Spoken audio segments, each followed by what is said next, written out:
Everyone, I am Meenu Khurana here, एस्ट्रोन्यूमरोलॉजिस्ट।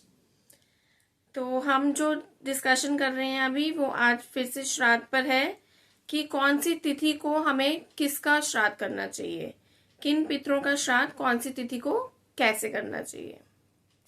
So we will be discussing about the dates of how to predict that which shraddh should be done on which tithi, which is very important.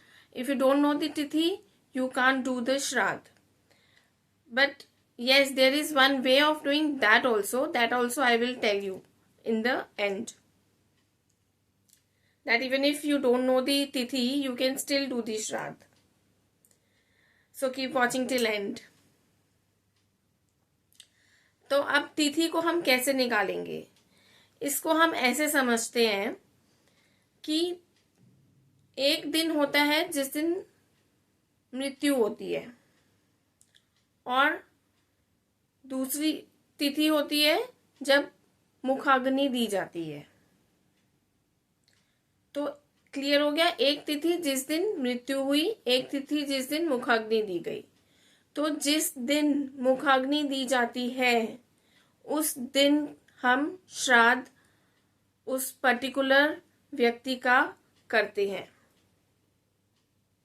अब इसको हम एक example से समझते हैं। For example, आज दशमी है और आज किसी का मृत्यु हुआ है, लेकिन उसकी मुखाग्नि दी गई है कल, यानी कि एकादशी पे। तो उसकी तिथि कौन सी बन गई? एकादशी।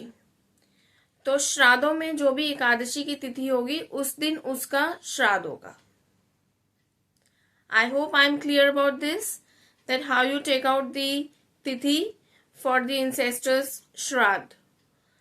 सो अब क्या कहते हैं ना कि कभी किसी को पता ही नहीं होता कि किस दिन मृत्यु हुई थी, किस दिन मुखाग्नि दी गई थी, उसकी नॉलेज नहीं होती।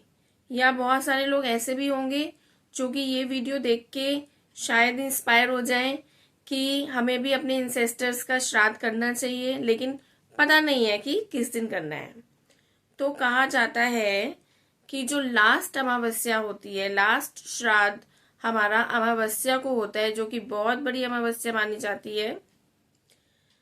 वैसे तो हर महीने अमावस्या आती है और हर महीने की अमावस्या पितरों के निमित्त ही होती है। आप हर महीने की अमावस्या पर पितरों के निमित्त कुछ डोनेशन कर सकते हो, कुछ जल अर्पण कर सकते हो।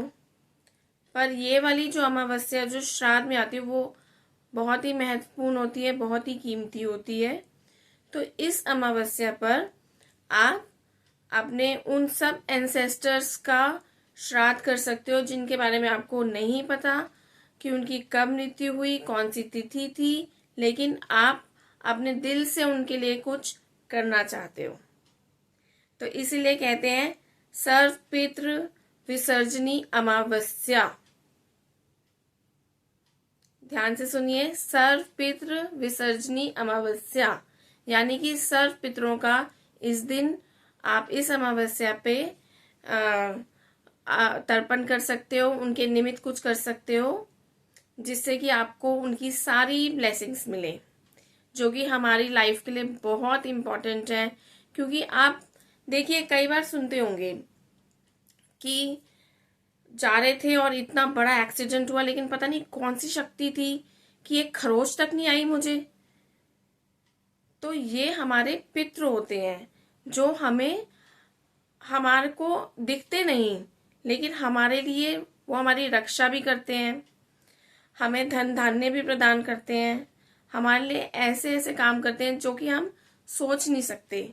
हम कई बार कहते हैं पता नहीं कौन सी शक्ति थी जिसने आके मुझे बचा लिया। तो वो हमारे पितृ होते हैं जो कि हमारे को हर टाइम ब्लेसिंग्स देते हैं और हमसे बदले में सिर्फ इतना सा चाहते हैं कि श्राद्ध में हम उनको याद करें और उनकी ब्लेसिंग्स हमेशा के लिए ले लें।